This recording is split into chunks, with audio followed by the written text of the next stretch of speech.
4 times the national average. That's the NT road toll. It used to be shocking when it was 3 times. But are we getting used to the high numbers of people dying on our roads? It's easy to throw up your hands and say, it's too hard to fix. But what can we do about it? Detective Senior Sergeant Brendan Lindner from the Major Crash Investigations Unit had an extremely busy weekend, and he's concerned that one statistic in particular doesn't seem to be getting better. Our analysis of fatal crashes show that as many as 90% of fatals are linked to alcohol and drugs. In 2022, 88% of fatalities were linked to alcohol and drugs. We're yet to receive toxicology reports for last year, but we expect that to be between 80 and 90% again last year. The Northern Territory road toll is 4 times higher than the national average, and it's something we need to all play our part in reducing the road toll by avoiding alcohol. So if you're a motorist or a pedestrian who's been drinking or doing drugs, stay off the road. With a ongoing stat of 80 to 90% of fatals involving alcohol or drugs, if the Northern Territory was its own country, comparatively to other countries, the Northern Territory road toll is one of the worst in the world.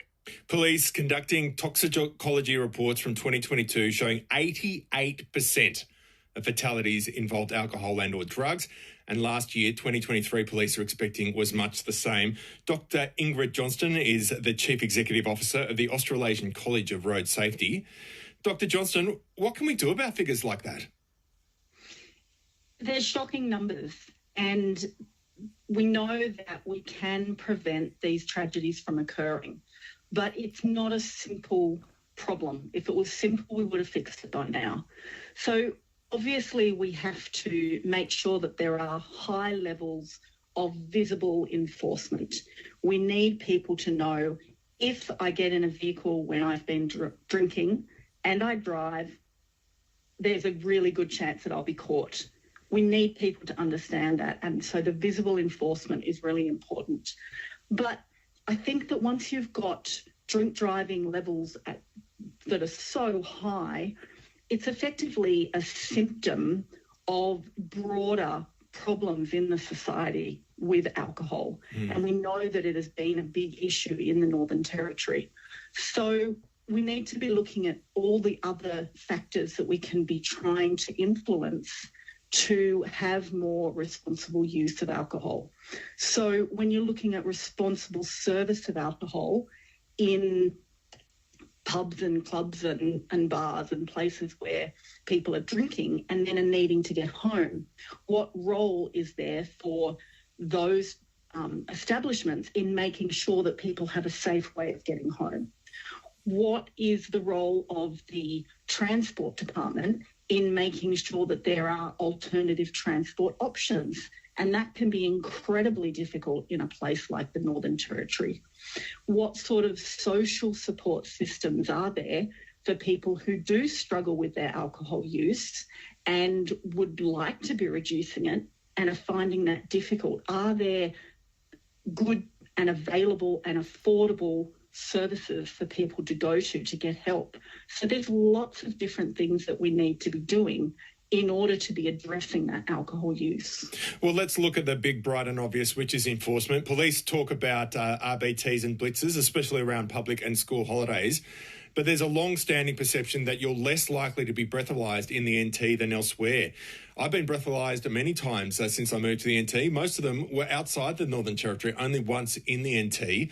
Would concentrating on enforcement just make a dent in that 88% figure? It's an absolutely essential part of it, yes. You do need people to believe there is a really high chance that I'm going to get caught if I do this. That is absolutely an essential part of it, yes. So there needs to be the visible enforcement, the visible testing of people. Anytime, any place on the roads, you could be tested for DUI. You need to believe that. It has to be visible, yes. In New South Wales, the same figure for drugs and alcohol involved in fatalities is 22%. Ours is 88%. What are they doing differently there that we should try? Yeah, and that's what I mean about it being, I think, a symptom of broader issues with alcohol use in the Northern Territory. I mean, there are so many factors which are different in the Territory compared to somewhere like New South Wales that make, for example, alternative transport options difficult. You know, there are plenty of places in the Northern Territory where you walk or you drive and that's it. And so it is a special set of circumstances, but that doesn't mean that we throw up our hands and say, well, it's just too hard, we can't do this. We absolutely have to, but it will take all sorts of areas from society coming together. It's not just the police, it's going to be a number of different services and areas within the government that need to come together to tackle this issue from a range of different perspectives so that the whole attitude of the people changes to say, this isn't acceptable, this is too risky, this is something that we have to stop doing.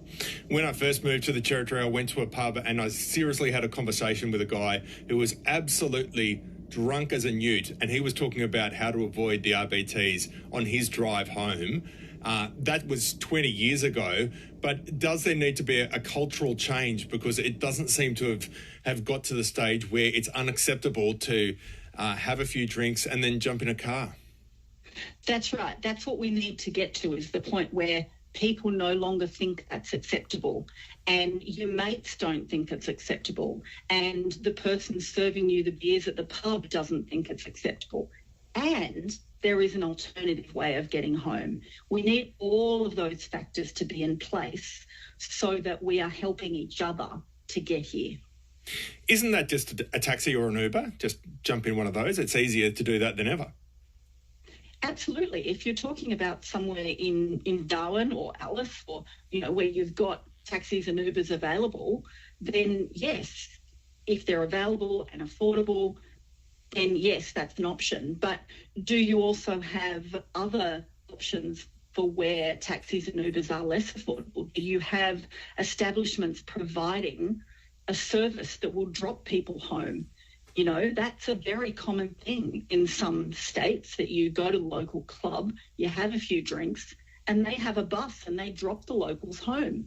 That's the sort of thing that we need to be looking at so that we are making alternative transport options absolutely realistic for people.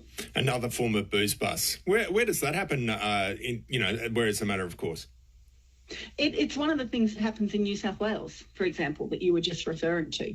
And so it means that for people who are just going to their local, it's a bit too far to walk, but, you know, they know that they don't want to be driving. There is an option which is easy and affordable to do.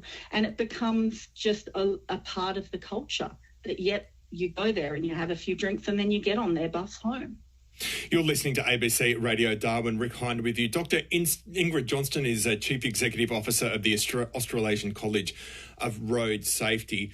Dr. Johnston, you only have to spend time in Court 1 of the Darwin Local Court, just over the road from the ABC, to realise there are plenty of Territorians who have no problem getting behind the wheel after several beers, often without a licence. Is there just a perception up here that it's slightly different, and we're just used to this really disturbing level of carnage on our roads? Yeah, I think we need to get away from the idea that people just die on the roads and it's bad luck. You know, if you get on a plane or you get on a train or you get on a boat, then there's outrage if there's a crash and people die, as there absolutely should be. And there's a full investigation. Why did this happen? How can we prevent it from happening again? But for some reason, we accept it when it comes to travelling on our roads, and we absolutely shouldn't, because it is preventable.